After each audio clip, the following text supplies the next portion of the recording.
L'apparence des femmes du gospel congolais, entre modestie, mode et foi. Introduction.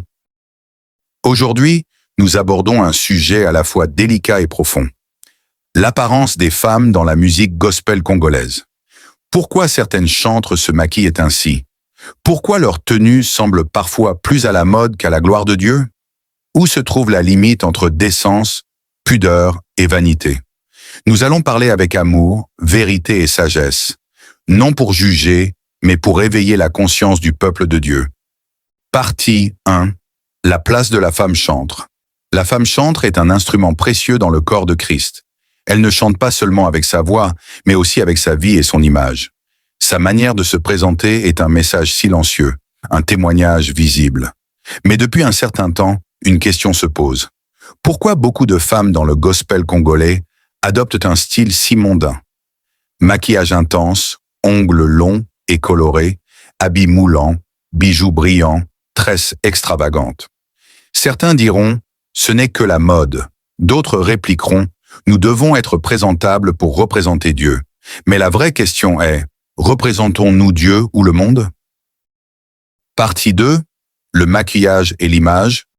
Le maquillage, dans sa forme modérée, mais quand il devient un instrument de séduction, un moyen d'attirer les regards, alors il perd sa pureté. Beaucoup de chantres passent des heures à se maquiller avant une prestation, non pas pour honorer Dieu, mais pour impressionner le public. Or la Bible nous enseigne, dans 1 Pierre 3, 3-4, que votre parure ne soit pas extérieure, mais celle cachée du cœur, la pureté incorruptible d'un esprit doux et paisible. Le danger, c'est que l'apparence prend la place de la présence. On cherche la beauté du visage et on oublie la beauté de l'âme. Partie 3. Les habits, la mode et la décence. Autrefois, les chantres se distinguaient par leur simplicité et leur pudeur.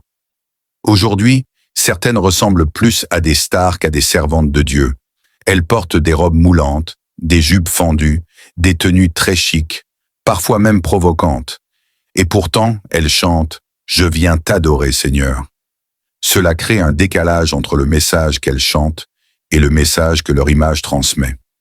On peut être décente, élégante, belle, sans pour autant être provocante. Mais comme tu l'as dit, deux fois elles s'habillent décentes, mais sans modestie ni pudeur. Cela veut dire qu'on peut bien se couvrir, mais avec un esprit d'orgueil, un désir de se montrer, pas d'honorer Dieu. Partie 4. Les ongles, les tresses et les détails. Parlons aussi de leurs ongles, longs, colorés, extravagants. On dirait parfois plus une émission de mode qu'un culte de louange. Et les tresses, souvent très sophistiquées, dorées, colorées, importées. Mais la question reste la même. Pour qui fais-tu tout cela? Pour Dieu ou pour plaire au public?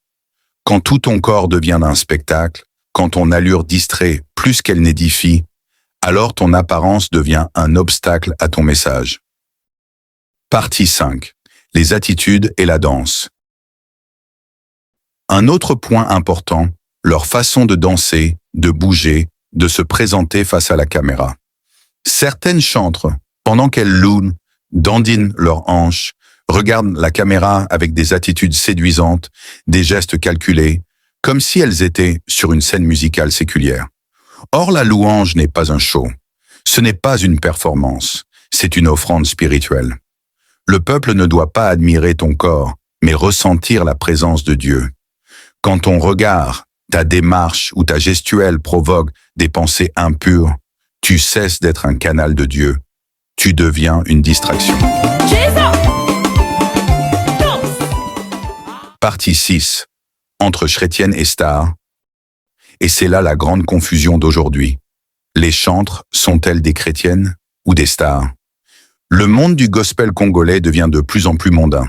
On parle de célébrités, de fans, de clips glamour. Mais où est passée la crainte de Dieu? Jadis, une chantre était reconnue par son onction, aujourd'hui par son look. Autrefois, par sa voix de prière, aujourd'hui par ses photos retouchées sur Instagram. Partie 7. L'exemple de maman Henriette Fouamba. Dans ce brouhaha moderne, rappelons une femme de Dieu modèle, une chantre qui a marqué son époque. Maman Henriette Fouamba, aujourd'hui décédée. Une femme simple, humble, pleine de douceur et de pudeur.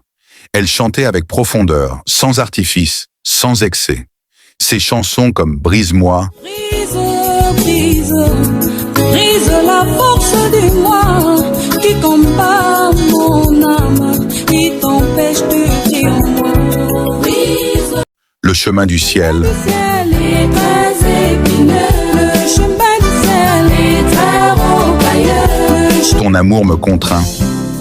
Ton amour me contraint, je m'accroche à toi. J'avais entendu parler de toi, maintenant je t'ai vu. Nous rappelait la vraie essence de la musique chrétienne, la sanctification et la soumission à Dieu.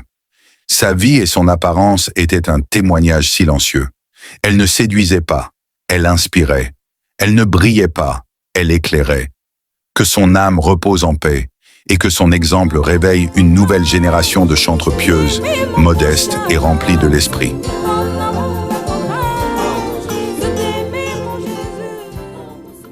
Partie 8. L'appel à la réflexion. À toutes les femmes chantres d'aujourd'hui, Dieu vous a choisi non pour être admiré, mais pour être utilisé. La beauté du corps est passagère, mais la beauté spirituelle est éternelle. Ton maquillage ne touche pas le cœur de Dieu, mais ta consécration, ta pureté, ta soumission le touchent profondément. Souviens-toi, tu n'es pas une artiste du monde, tu es une servante du Très-Haut. Tu n'es pas appelé à séduire, mais à sauver. Conclusion. En conclusion, le vrai gospel n'est pas dans la mode, ni dans les projecteurs, ni dans les artifices. Le vrai gospel, c'est Christ vivant à travers nous, même dans notre apparence. Soyons des modèles de simplicité, de pudeur et de sainteté, et que notre manière de nous habiller, de chanter, de marcher et de parler glorifie toujours Dieu. Merci d'avoir suivi cette émission sur Jospin TV. Abonnez-vous, partagez cette vidéo et laissez votre avis dans les commentaires. Penses-tu que les femmes du gospel congolais sont devenues trop mondaines? Que Dieu vous bénisse et vous garde dans la vérité. Ici, c'est Jospin Productions. À très bientôt pour une nouvelle vidéo.